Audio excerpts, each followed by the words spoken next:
We have entered the realm now where it's gone from the greatest political comeback in the history of the world, not of the 2000s, not of America, of the world. Donald Trump winning, I believe, what is effectively his third win, but his second official win after they tried to lock him up, strike him from the ballot, demonize him, then kill all of it. Oh, after all of that, he wins, but not only like eking out a victory where we have to go worry, litigate Maricopa County hanging chads, a smashing in your face, suck on it, smashing victory. Suck on it is what it is. Now you have to, all the naysayers, all the Trump haters, all the TDS, all of the governors say, we're going to oppose this government. Suck on it. Because even in California, 40% of your electorate, Gavin Newsom, voted for Trump. It is a landslide. It's a 312 to 226 landslide. I was at 311 to 227 because I forgot about the main vote. Landslide. A popular vote landslide. You all have to shut your mouths and suck on it because the people have spoken. You don't get to say now, I'm opposing Orange Hitler because my people. No, the people have spoken. Now it's gone from having participated in the greatest political comeback in the history of the world to making sure this administration, this upcoming future administration, respects the promises it made in getting elected. And that means no more war whores in the administration, be they man or woman. No Pompeos. We'll talk about this. No Nikki Haley's. We don't want war whores.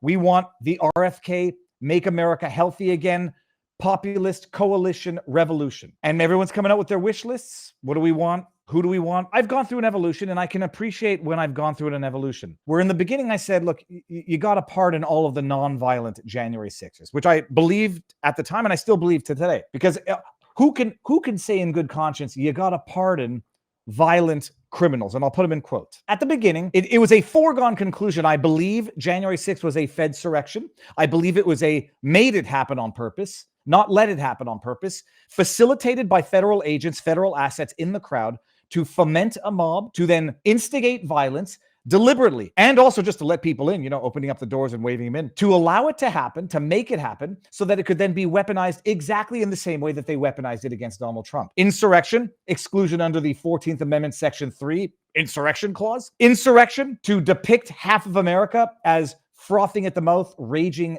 terrorists. Domestic terrorists. Let it happen on purpose so they could try to deplatform Trump, which they did, demonize Trump, which they did, try to impeach Trump again, which they did. So it was definitely a made it happen on purpose Fedsurrection. I'll say it unapologetically. And at the beginning I said, you got to pardon, it's a no-brainer, all of the non-violent January 6th offenders, the Adam Johnsons, the Lectern guys, the grannies who were sitting there praying. They've got to be pardoned. And I have now come around to say that even the violent ones, even those who were convicted of actual violence, need to be pardoned. The question is why? Someone's going to say, Viva, you're crazy. First of all, you're Canadian state of American politics. We're well too late for that, people. You come here for commentary. If you don't want to hear what I have to say about American politics, living in Florida and paying taxes in America, you're on the wrong channel. Even the violent people who committed bona fide acts of violence did not get anywhere near a fair shake at the judicial system. I don't believe that the charges were fair.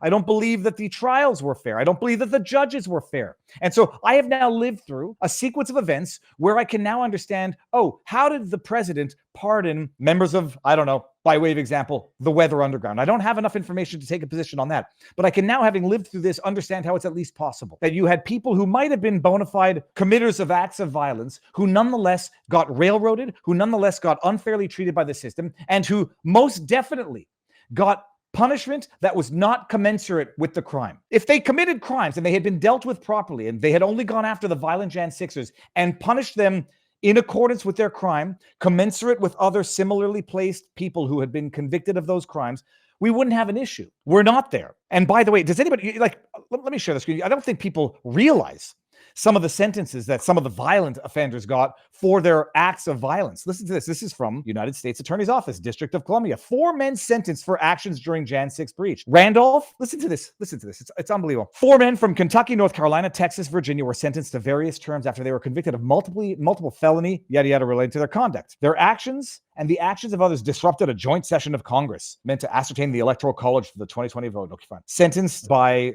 District Judge Gia M. Cobb. Listen to their sentences. Randolph was sentenced to 8 years in prison. 36 months supervised release, 2,000 restitution. I care about nothing but the stolen time of life. Grant, 36 months. That's 3 years. Blythe, 30 months. Johnson was sentenced to 5 years of probation. Okay, let's hear. Listen to this. According to the evidence presented at trial, the group participated in the first breach of the Capitol grounds and led an initial attack against the United States Capitol Police. Okay, the attack paved the way for thousands of rioters. Listen to this. The 5 men joined the rioters. This is some of the violent criminals in this. Here, the sidewalk at the edge of the Capitol grounds across the street from the piece was blocked by a linked bike rack barricades. A second set of bike rack barricades with signs that read "Area closed by order of the United States Capitol Police Board" and reinforced with snow fence zip ties barred the way. At 12:50, Samsel approached the first barricade, opened a section, entered the restricted grounds, and approached the Capitol via whatever. Samsel and Grant began to forcibly push and pull on the second barricade while officers held it in place. Samsel stopped pushing long enough to remove his denim jacket, hand it off to someone off camera, and then turn his "Make America" hat around backward. He handed a megaphone, yada, yada, yada. Randolph began to forcibly push and pull on the fence directly across from the officer. As they drove the metal bike rack barricade at the police line, one officer was struck in the face. The force of the strike threw the officer backward and caused the officer to slam their head twice. First against the middle, then against the stairs. The officer lost consciousness and suffered a concussion. Another officer was driven several feet back with the metal bike rack barricade.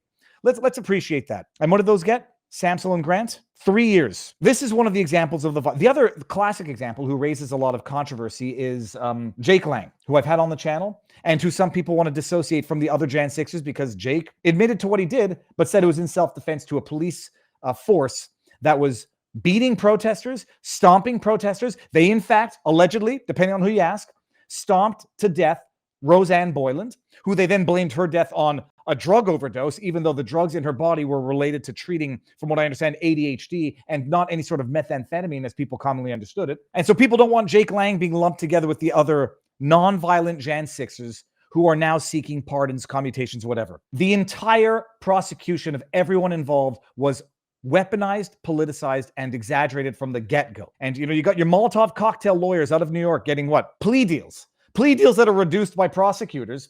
And then you get people who pushed a barricade. And yeah, it's not to condone any of it. It's bad. And you faffle, you fuck around, you find out, especially when it involves violence against police officers. 3 years, 8 years, when other people who beat police officers on camera get released the day of and then get sentenced to nothing. So I'm sorry, my position, it should be full pardon for everyone prosecuted by the January 6th committee and whomever. Everyone prosecuted for the events of January 6th should be mass pardoned, period. What are you going to go? You're going to go parse through? Well, he punched an officer allegedly, and he was sentenced to 16 years. Enrique Tarrio wasn't even there, 20 years. You're not going to go parse through this and redo what they screwed up the first time. Had they done it fair and proper the first time, there'd be nothing to undo right now. It's too complicated to try to undo that, not blanket pardons, period. That's my position, and I'm sticking to it.